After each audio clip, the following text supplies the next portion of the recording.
Jujutsu Kaisen es un fenómeno que impactó mucho en la cultura del shonen actual. La historia explotó en popularidad desde sus inicios, con un manga que prometía remontar arquetipos clásicos del shonen de acción desde su primer capítulo y una adaptación que atrapó la atención de todo el mundo gracias a un nivel de animación que Mappa solo podía conseguir esclavizando a su staff.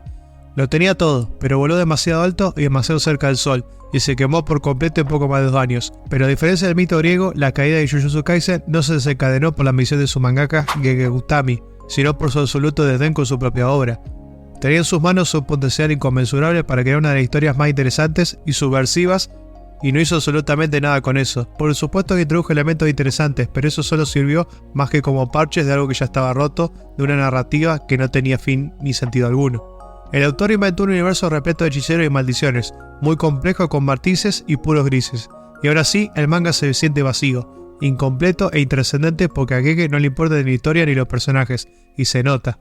Gege no siente absolutamente ninguna simpatía por Gojo Satoru y lo ha expresado en innumerables ocasiones a lo largo de las ediciones del manga. Sin embargo, la tesis fundamental de Jujutsu Kaisen es que Satoru es el punto focal del 90% de los acontecimientos que ocurren en la serie, debido a que, primero, es el hechicero más fuerte, y segundo, su sola existencia alteró el balance del universo entero de este manga. Es gracioso y exasperante en igual medida que el autor tenga un conflicto interno con un personaje ficticio que él creó. La personalidad, la apariencia y la historia y la habilidad de Satoru son enteramente responsabilidad de Gege. No puede culpar a nadie más que a él por eso. Presumo, sin embargo, que no anticipó que se convertiría en el personaje más popular del manga y esa realidad es insoportable para él. Entiendo que lo haya creado con la intención de que fuese insufrible, pero lo cierto es que también lo hizo carismático y que este directa o indirectamente relacionado con todos los eventos de la obra no lo oyó en su cruzada anti-Satoru. La prueba irrefutable de cómo el odio puede nublar el buen juicio es básicamente todo el arco final. La narración es nefasta porque está construido sobre un pantano. El ritmo no existe, así que fluctúa entre capítulos prometedores que terminan siendo decepcionantes cuando toma decisiones ridículas y repetitivas. El desfile de personajes de medio y bajo perfil con dirección a la horca, y el desarrollo es cansino. ¿A qué te refieres con que saco cada vez un nuevo ultrapoder para seguir alargando esto que es interminable? Y cuando uno no cree que el manga podría hundirse más, ocurre lo peor.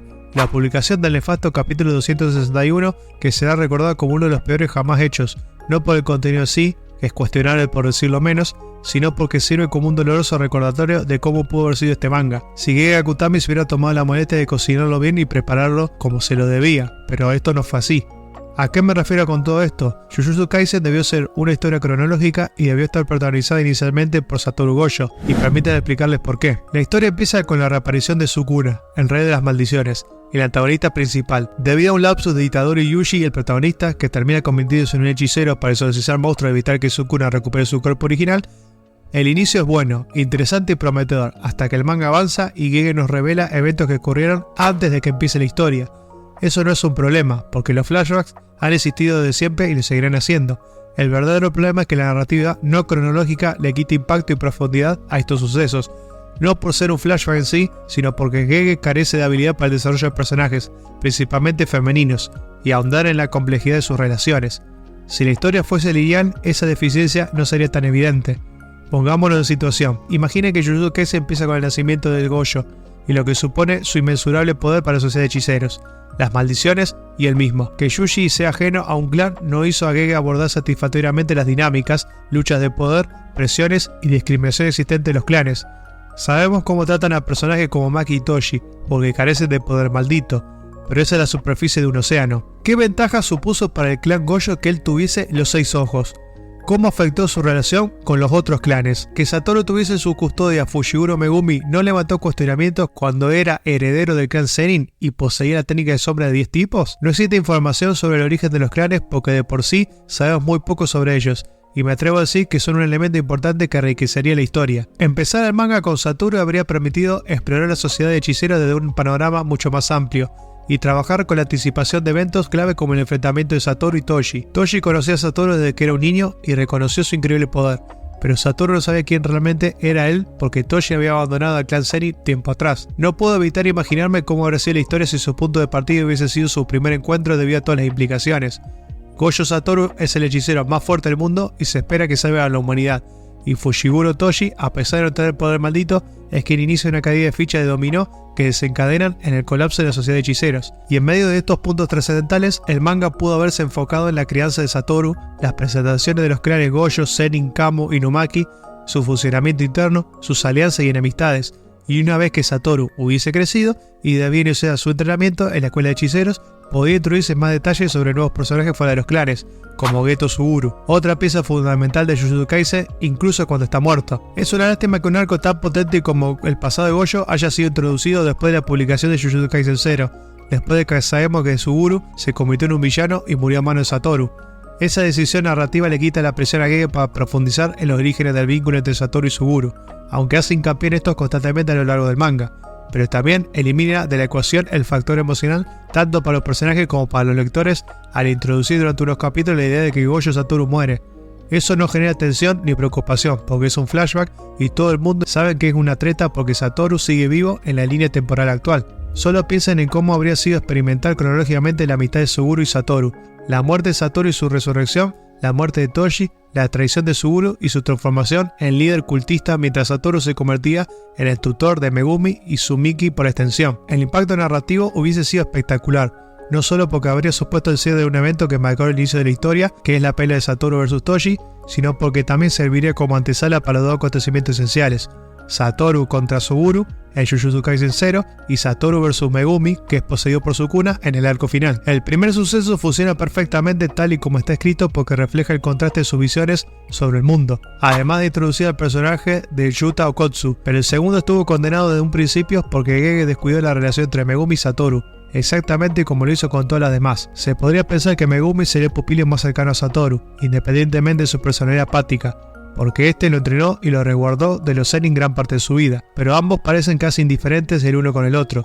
De hecho, Satoru es mucho más cercano a Yuji y Yuta, y eso le quita cualquier elemento sentimental a su pelea. A Satoru no parece importarle que para acabar con Sukuna tenga que destruir el cuerpo de Megumi, y no hay ningún indicio de que la conciencia de Megumi siga intacta y reconoce que Sukuna lo usó para matar a Satoru. A nivel literal es un concurso de quién la tiene más grande, y a nivel inferencial es plano, decepcionante y lamentable. Por supuesto, algunos podrían acusarlo de caer en sus viejos patrones anti-Satoru y sabotear el desarrollo de sus relaciones con otros personajes, pero como sería anteriormente, esta es una tendencia para con todo el elenco. Me parece que el ejemplo más dolorosamente evidente es el trío principal, Yuji, Megumi y Nobara. Tienen varias escenas de combate en conjunto, pero tan pocas escenas fuera de acción que pueden encontrarse con una mano. ¿Se consideran como un grupo de amigos? Porque no lo parece, son compañeros de equipo como mucho, especialmente en lo que concierne a la relación que Yuji y Megumi tienen con Nobara. Quiero decir que ni siquiera lo lamentaron mucho o en absoluto su muerte, es que no hay profundización en su relación al fin y al cabo. Eso dice mucho de las capacidades de Gege como escritor. Cuando no te tomas el tiempo para explorar las relaciones entre tus personajes y tampoco les permite llorar por aquellos que perdieron, las muertes solo se reducen a un simple shock y a algún recurso narrativo simple que no aporta realmente nada a la trama. Gojo Satoru era el hechicero más fuerte y su muerte fue anticlimática.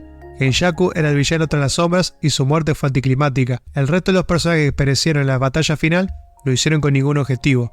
Fue inútil, una pérdida de tiempo, murieron solo porque tenían que morir. Gege hizo que varios personajes cayeran como moscas a mano de Sukuna durante muchos, demasiados capítulos, porque Satoru había muerto cuando él mismo había establecido desde un inicio que la única persona que podía enfrentarse a Sukuna y quizás tenía opciones de ganar era Satoru.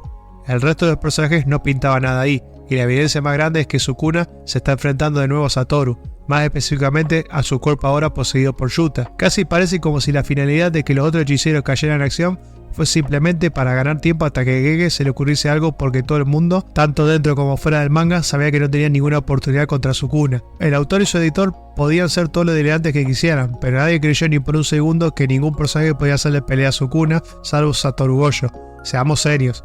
Si Gege quería ahorrarse la molestia de dibujar a Satoru dándole pelea a Sukuna, quizás debió haber pensado dos veces antes de crearlo, porque la única manera en la que puedo imaginar que el arco final podría retomar es siguiendo la idea original de Gojo Satoru como protagonista. Imaginen esto, después de una infancia siendo el foco de cada clan y todas las maldiciones concebidas, después de haberse convertido en el hechicero más poderoso, después de la traición de Suguru y su posterior muerte, después de convertirse en profesor, Satoru conoce y entrena originalmente a Yuta, y una vez que este se va a África a seguir mejorando como hechicero, entra en escena Yuji y por tanto reaparece Sukuna. Si durante el crecimiento de Satoru se hubiese ido recolectando los dedos, su figura habría sido anticipada desde un inicio y el impacto de su reaparición sería inconmensurable. Pero, ¿y si todos los acontecimientos ocurridos de Shibuya se mantienen igual y Satoru es atrapado en la prisión confinadora? ¿Quién tomaría el mando como protagonista? Simple, los personajes principales de sus respectivas historias, Yuji y Yuta. La historia pudo haber virado en una dirección más adecuada si ellos se hubiesen vuelto en ojos de la historia y la liberación de Satoru se habría convertido en una batalla contra el reloj, porque Kenjaku seguía moviendo sus hilos y el despertar total de Sukuna era inevitable. Si Sukuna se apoderaba del cuerpo de Megumi tal y como ocurrió en el manga y estaba decidido a destruirlo todo, Yuta, Yuji y un primer grupo de personajes habrían intentado hacerle frente mientras que un segundo grupo intentaba desesperadamente liberar a Satoru de su prisión para que pudiese enfrentarse a Sukuna como iguales. De esa forma, Gege pudo haberse cargado todos los personajes que quisiera sin que se sintiese como una broma. Su muerte habría tenido algún sentido y sería un verdadero sacrificio. Con esta reedición de la historia, podría suponer que estoy visualizando 100 capítulos entre cada arco para desarrollar adecuadamente a los personajes, su construcción y sus relaciones, pero no. Una historia no tiene que ser larga para que sea buena, no cuando existen detalles, sutilezas y matices, como les hablan a unos y otros, cuáles son sus bromas internas, qué cosas nos revelan sobre su pasado en simples conversaciones, y así existen muchas más formas de explorar una persona, una situación, una vida. Jujutsu Kaisen carece de todo esto. Honestamente, no tengo ni idea de cómo el autor planea terminar con este manga, pero ruego porque el final llegue pronto, pues es casi doloroso ver una serie con tanto potencial hundirse en el abismo cada semana. En especial cuando no puede evitar imaginar lo poderosa que sería la serie si a Gege Akutami le hubiese gustado su propio manga.